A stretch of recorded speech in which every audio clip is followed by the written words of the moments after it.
మనతో ఎవరైతే నిజాయితీగా ఉంటారో వాళ్ళతో మాత్రమే మనం కూడా నిజాయితీగా ఉంటే చాలు. అంతేకాని అందరితోనూ నిజాయితీగా ఉంటే అది మన మంచితనం కాదు, మూర్ఖత్వమే అవుతుంది. సూర్యుడు ఉదయించగానే కాదు, నీ చుట్టూ ఉన్న చీకట్లు మాయం కావాలంటే నీ వంతు ప్రయత్నంగా నువ్వు కళ్ళు కూడా తెరవాలి. మనమెవరో తెలియకుండా మన గురించి తప్పుగా మాట్లాడుతున్నారు అంటే బాధపడాల్సిన అవసరం అస్సలు లేదు. ఏ సంఘటన అయితే నిన్ను ఎక్కువగా బాధిస్తుందో అదే నీలో బలమైన మార్పులకు ప్రధాన కారణమవుతుంది. జీవితం అనేది గమ్యం కాదు, గమనం మాత్రమే. ఎన్నిసార్లు ఓడినా గెలవడానికి ఖచ్చితంగా ఒక అవకాశం ఉంటుంది. అందమైన చిత్రాలైనా సరే డార్క్ రూమ్లో డెవలప్ చేసిన తర్వాతే బయటకు వచ్చేది. అలాగే ఈరోజు కష్టాలు ఉన్నాయని బాధపడొద్దు, రేపటి రోజున అవి అందమైన చిత్రాలుగా మారవచ్చు. ఇతరులకు ఆకర్షణగా కాదు, ఆదర్శంగా ఉండాలి. ఎందుకంటే ఆకర్షణ త్వరగా మసకబారుతుంది, కానీ ఆదర్శం చరిత్రలో నిలిచిపోతుంది. జీవితం నుంచి తప్పించుకొని పారిపోవడం చాలా సులభం. ఆ పని ఎవరైనా చేయగలరు. కానీ సమస్యలను ఎదుర్కోవడం, వాటిని పరిష్కరించడం, ఇవి నిన్ను దృఢంగా తయారు చేస్తాయి. మనం అర్థం లేకుండా ఆవేశపడకూడదు. అది అనేక సమస్యలకు దారితీస్తుంది. ఆలోచించకుండా నిర్ణయం తీసుకోకూడదు. అది అనేక బాధలకు కారణమవుతుంది. నీకు అర్థం కాని బంధాల గురించి ఎక్కువగా ఆలోచించకు.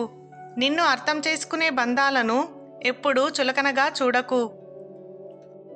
మన జీవితంలో మనం కనబడితే ఆనందపడే వాళ్ళు, మనం బాధపడితే ఆవేదన చెందేవాళ్ళు ఉండడం చాలా అదృష్టం.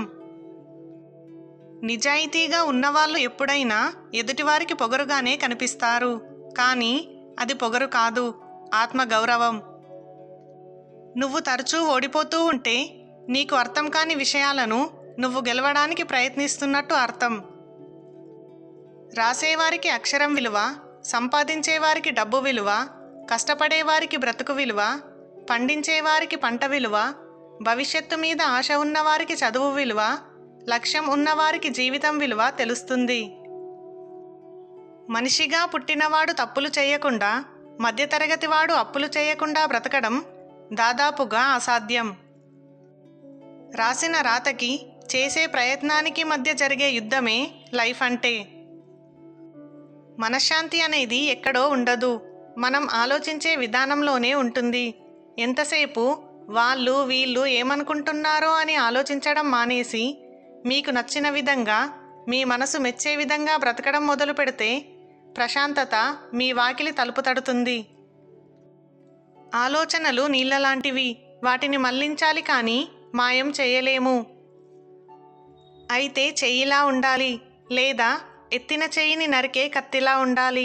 లేదంటే ఈ సమాజంలో బ్రతకలేము. సమస్యలు లేకపోతే జీవితంలో కొత్తదనం లేనట్లే. మీరెప్పుడు ఓడిపోలేదంటే ఎప్పుడూ కొత్తగా ఏదీ ప్రయత్నించలేనట్లే. అవకాశాలు సూర్యోదయం లాంటివి. ఎక్కువసేపు నిరీక్షిస్తే ఆ అవకాశాన్ని కోల్పోతారు. ప్రశ్నిస్తే శత్రువు అవుతావు, అయినా పర్వాలేదు. ప్రశ్నించకుంటే బానిస అవుతావు. బానిసత్వం కన్నా శత్రుత్వం మంచిదే. కొవ్వు పెరిగితే గుండెపోటు తప్పదు, నమ్మకం ఎక్కువైతే వెన్నుపోటు తప్పదు. గుండెపోటు కన్నా వెన్నుపోటు చాలా ప్రమాదకారి. అదృష్టం ఉంటే గుండెపోటు వచ్చినా బ్రతకొచ్చు, కానీ వెన్నుపోటు మాత్రం బ్రతికి ఉన్న శవం చేస్తుంది. ప్రతి జంతువుకు తన జాతి లక్షణాలు మాత్రమే ఉంటాయి. మనిషిలో మాత్రం సర్వ జంతువుల లక్షణాలు ఉంటాయి. గర్వంలోని అతి చెడ్డ గుణం ఏమిటంటే అది మీలో ఉన్న తప్పుని మీకు తెలియనివ్వదు. ఆ తప్పులే ఏదో రోజు మిమ్మల్ని అధపాతాళానికి తొక్కేస్తుంది. అబద్ధాలు మాట్లాడుతూ అవకాశానికి అనుగుణంగా నటిస్తూ బ్రతికే వాళ్ళకి ఉన్న విలువ నీతిగా, నిజాయితీగా ఉండేవాళ్లకు ఉండదు. మీలోని భావోద్వేగాలను రెచ్చగొట్టి మీ ఆరోగ్యాన్ని పాడు చేసే కొంతమందిని తప్పించుకొని తిరగడం మీ తెలివైన పని.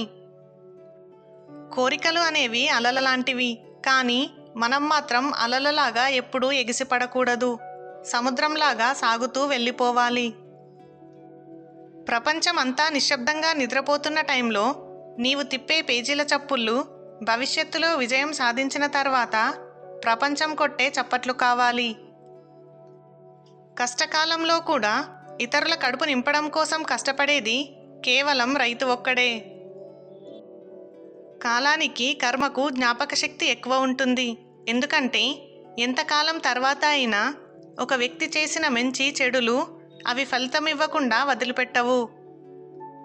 మీకు అందరినీ సంతోషపెట్టడం చాలా కష్టంతో కూడుకున్న పని. అందరితో సంతోషంగా ఉండడం చాలా సులువైన పని. అధికారం ఉంటేనే గొప్పవారు కాదు, దాన్ని వినియోగించే తీరును బట్టి గొప్పవారు అవుతారు. కళ్ళు మసకగా కనిపిస్తే కళ్ళని శుభ్రం చేసుకుంటే సరిపోతుంది. కానీ అందరూ తప్పుగా కనబడుతుంటే శుభ్రం చేసుకోవాల్సింది అంతరంగాన్ని. ఏడాదికి ఒక్కసారే పండుగ వస్తుంది. కానీ మనసుకు నచ్చిన వారు మనసారా ప్రేమగా మనతో మాట్లాడితే ప్రతిరోజు పండుగే. కష్టం రాకపోతే సుఖం విలువ తెలియదు. సుఖానికి అలవాటు పడితే కష్టం వచ్చినప్పుడు ఏం చేయాలో తోచదు. కులం లేనిది, మతం లేనిది, హోదా లేనిది, బంధుత్వం కంటే గొప్పది, వజ్రం కంటే విలువైనది స్నేహం ఒక్కటే. ఆవేశంలో, ఆపలేని క్షణికోద్రేకంలో నీవు చేసే చిన్న తప్పు నీ జీవితాన్ని మార్చేస్తుంది. అంతవరకు కాపాడుకున్న నైతిక విలువల్ని అగాధంలోకి నెట్టేస్తుంది. అందుకే ఆలోచించి అడుగు వేయాలి. మాట్లాడే మాట, చేసే చేత ఇతరులను నొప్పించకుండా జాగ్రత్త పడుతూ విలువైన జీవితాన్ని, వ్యక్తిత్వాన్ని అందంగా మలుచుకోవాలి. అప్పుడప్పుడు వ్యతిరేకంగా మాట్లాడాలి. కొంతమంది నిజస్వరూపాలు బయటపడతాయి. నీవు ఎలా కావాలనుకుంటే అలాంటి భావాలను నీ మనస్సులో నాటుకో. నీతిని నింపుకున్నవాడు చెప్పుడు మాటలకు లొంగడు. నిజాయితీని నమ్ముకున్నవాడు ఎవరి చెప్పు చేతలలో ఉండడు. పొరపాట్లను సరిదిద్దుకోవడం వివేకానికి గుర్తు. గొప్పవారిలోని గొప్ప గుణాలు గుర్తించండి. వాటి గురించి రోజూ కాసేపు మననం చేసుకోండి. అమ్మాయిల అందాన్ని చూసి మోసపోయిన అబ్బాయిల కన్నా అబ్బాయిల నమ్మకమైన మాటల్ని నమ్మి మోసపోయిన అమ్మాయిలే ఎక్కువ. లైఫ్లో నువ్వు ఎవరినైతే ఎక్కువ ఇష్టపడతావో వారి వల్లే ఎక్కువగా బాధపడతావు. ప్రతి మనిషికి దేవుడు మారడానికి ఒక అవకాశం ఇస్తాడు. మనం మారడానికి అవకాశం రావడం ముఖ్యం కాదు, దానిని గుర్తించడం ముఖ్యం.